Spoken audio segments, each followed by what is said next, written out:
پھر چلیں گے۔ پہلے تو وہ نہ مانی، لیکن میرے بار بار کہنے پر وہ مان گئی۔ میں نے آئس کریم منگوانے کی تو وہ کہنے لگیں بھائی میرے لیے منگوائیے گا، منگوا لو فلور میں نے کہا آپ بھی صرف تمہارا بھائی نہیں رہا۔ تو وہ ہنسنے لگی اور کہنے لگی گھر والوں کے سامنے تو بھائی ہی کہوں گی جب تک تم ان سے بات نہیں کر لیتے۔ یہ سن کر میں خاموش ہو گیا۔ جب ہم آئس کریم کھا کر گھر پہنچے تو اس نے میرا بستر لگا دیا اور میں ٹی وی ہال میں جا بیٹھا۔ کچھ دیر بعد وہ آئی اور کہنے لگی بستر لگا لیا ہے، جب سونا ہو تو آ جانا۔ میں بھی تھوڑی دیر بعد سو گیا۔ صبح 7 بجے میں اٹھا تو اس کی ماں ناشتہ بنا رہی تھیں۔ میں نے پوچھا آنٹی پشمینہ کہاں ہے؟ تو وہ کہنے لگیں اسے بخار ہو گیا ہے، اس لیے وہ ناشتہ بنا رہی ہوں۔ میں نے ناشتہ کیا اور دفتر چلا گیا۔ شام کو جب دوبارہ گھر واپس آیا تو وہ ابھی بھی بیڈ پر لیٹی ہوئی تھیں۔ میں نے اس سے پوچھا کیا بات ہے؟ تو وہ کہنے لگیں سر میں درد ہو رہا ہے، اب تھوڑی سی درد میں کمی ہوئی ہے مگر درد ابھی بھی برداشت نہیں ہو رہا۔ میں نے اسے ڈاکٹر کے پاس لے جانے کا کہا تو وہ انکار کر کے اپنی ماں کے کمرے میں لیٹ گئیں۔ میں نے اسے کئی بار کمرے سے باہر آنے کا کہا لیکن وہ نہیں آئی۔ اگلے روز جب میں دفتر سے گھر آیا تو پشمینہ کے بھائی کا کیس ختم کر دیا گیا تھا اور کہا گیا تھا کہ وہ ریحان کو 5 گھنٹے میں پیش کر دیں گے، ورنہ وہ انہیں پھر سے پکڑ کر لے آئیں گے۔ میرے گھر جانے پر دونوں باپ بیٹا گھر موجود تھے مگر ریحان کے باپ نے کہا کہ وہ ریحان کو کسی بھی صورت پیش نہیں کریں گے اور وہ خود بھی کچھ دن کے لیے تک گھر میں نہیں رہیں گے۔ انہوں نے گھر رہنے پر میرا شکریہ ادا کیا اور کچھ دیر بعد کھانا کھا کر گھر سے باہر چلے گئے۔ 2 دن بعد پولیس نے ریحان کو گرفتار کر لیا۔ اب ریحان کی رہائی کے لیے کوشش کر رہے تھے۔ میں سوچ رہا تھا کہ یہ لوگ اس مصیبت سے نکل جائیں تو میں ان سے پشمینہ کے رشتے کی بات کروں، لیکن اس دوران ایک بڑے بزنس مین کی کوششوں سے صلح کی کوشش کامیاب ہو گئی۔ صلح کے لیے 2 لاکھ روپے اپنے ایک 40 سال کے شخص کے لیے پشمینہ کا رشتہ مانگ لیا۔ ریحان نے اس کے لیے بے گناہ ہونے کے باوجود یہ دونوں شرطیں مان لیں کیونکہ تمام ثبوت ریحان کے خلاف جا رہے تھے۔ چند دنوں کے اندر ہی پشمینہ کی شادی ہو گئی۔ پشمینہ بھی اپنے بھائی کی رہائی کی خاطر دل میں پہاڑ جتنے غم اٹھائے خاموش ہو گئی۔ میں نے 1-2 بار اس سے موبائل فون پر بات کرنے کی کوشش کی مگر اس نے فون ہی نہیں اٹھایا۔ جب اس کے گھر جا کر اس سے بات کرنے کی کوشش کرتا تو اس کے والدین اور بھائی گھر میں رہتے، جس کی وجہ سے پشمینہ سے بات کرنے کا موقع نہیں ملتا۔ جس دن اس کی شادی ہوئی اس دن نے صرف مجھے ایک میسج کیا تھا جس میں صرف سوری لکھا تھا۔ میں نے فوراً فون کیا مگر اس کا فون نہیں لگا۔ اس کے بعد اس سے کوئی ملاقات نہ ہوئی اور میری اس سے شادی کا خواب ادھورا رہ گیا۔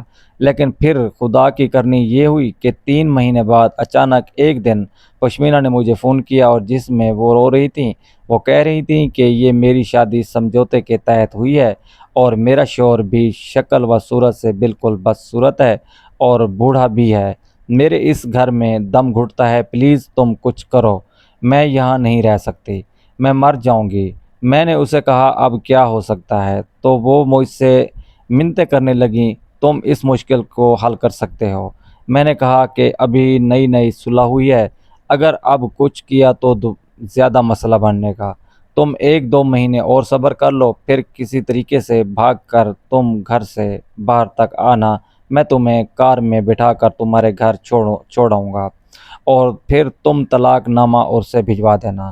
میں اب بھی تم سے شادی کرنے کے لیے تیار ہوں، مجھے کوئی مسئلہ نہیں ہے، بلکہ تمہیں حاصل کرنا تو میری خوش قسمتی ہوگی کیونکہ پہلی محبت کو بھلانا آسان نہیں ہوتا۔ خیر پھر جب 2 مہینے گزرے تو پشمینہ نے مجھے کال کی اور کہا اتنے بجے تم میرے گھر کے دروازے کے باہر آ جانا، باہر آتے ہی تم مجھے بٹھا کر گھر لے جانا۔ پھر ہم نے ایسا ہی کیا۔ جب ہم اس کے گھر میں گئے تو پشمینہ کے گھر والے بھی پریشان تھے کہ اب کیا ہوگا، لیکن انہیں خوشی بھی تھی کیونکہ ان کی بیٹی جیسے انہوں نے زبردستی اپنے بیٹے کی رہائی کی خاطر اس بدصورت کے ساتھ دیا تھا پھر سے ان کے پاس آ گئی۔ خیر پھر پشمینہ کے سسرال والوں نے کچھ عرصہ تک تو ہنگامہ کیا اور کیس وغیرہ بھی کروائے، لیکن کچھ نہ کر سکے، کیونکہ یہ شادی صرف ایک سمجھوتے کے تحت ہوئی تھی اور اس میں قانون بھی کچھ نہیں کر سکتا تھا۔ اور پھر وہ اپنی مرضی سے ہی گھر آئی تھی۔ پھر پشمینہ نے مجھ سے شادی کر لی اور اسے پا کر تو میری دنیا جیسے جنت بن گئی۔ اب ہم دونوں خوش اپنی زندگی گزار رہے ہیں۔ دوستو، آپ کو یہ کہانی کیسی لگی ہے؟ اب سب دوستوں سے گزارش ہے، پلیز ہمارے چینل کو ضرور سبسکرائب کر لیں۔ شکریہ۔